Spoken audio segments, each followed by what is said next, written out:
Hey, my name's Ben, and I'm here with Seal spray skirts that are sewn and cut in the United States. We're here to talk about their Zippered spray skirt.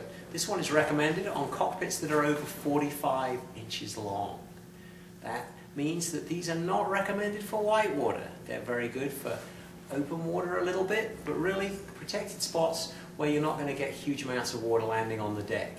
Let's first look at how to put these bad boys on. What I'm going to do is focus on getting this knot at the back tucked in underneath the rim here. I'm going to work my way down the boat. Several ways of doing this. Most of us find it easier just to sit on. And as we take out that loose fabric, we work our way up the boat as best we can. It's even easier if you've got two people to do this, which is really the recommended way. And seeing as we don't always have two people, we can't always discuss that. And when I get to the end here, having pulled the slack out, I flip it over the end like that. Due to the size of this skirt, it's really important we do our happy check and make sure that everything is tucked in around the edges. Next, for the dilemma of getting in. Obviously, much easier if the zipper is open. So open the zipper. The probably more athletic way to get in is to just jump yourself onto the seat whilst the boat is floating, or maybe not quite floating, in the water. Push the seat back and slide your legs down in the hole, like that. Once there, I can then sort out the tunnel.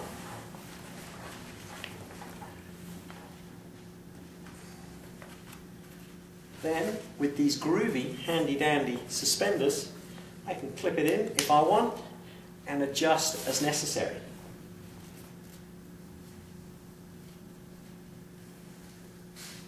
If I want to paddle along and it's groovy, I might just leave it like this. Keeps me cool, lets everything go.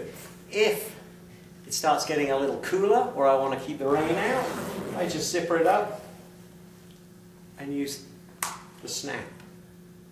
To get out, I'll probably paddle myself onto the shore where the boat's just floating or not, just with the end up, so it's nice and stable.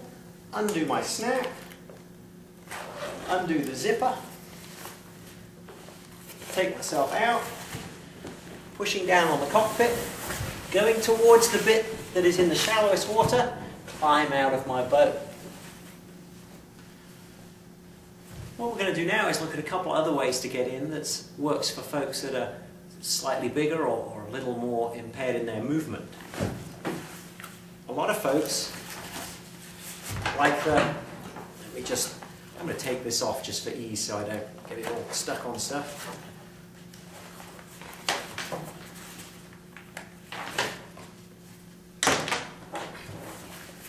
Some folks find it easier to get in almost sideways. See how I'm putting my weight on the boat and on the seat, slide myself down, roll myself over. Get all squared away, make sure that everything's in place, check my seal, zip it up. The reverse of that is to lay it like this. Go ahead and roll yourself around in the boat. Carefully removing one leg, keeping my weight in the middle of the boat, standing up, and being set to jet.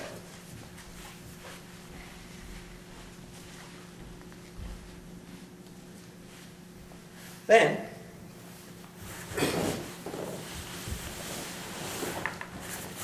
what we're going to do is talk about how we might have a little exit.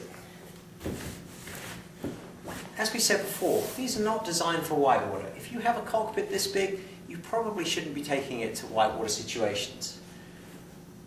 As with all boats though, you might fall in. Chances are that you'll just fall out and everything will come off. But just in case you don't, remember the same rules apply as if you were doing something else. Much better to tuck forward and protect yourself from everything. Grab hold of this handle here and you're just going to work it over the bow. Once you've got to here, as you can see, it's all going to come off with you. Chances are you're just going to roll out the side because there's nowhere for your knees to hold themselves in. Hopefully that's given you a pretty good insight to getting in and out of these boats with the large cockpits and the zippered spray skirts. And you've got an idea of how to play with those. Have fun boating, be safe boating, and smile.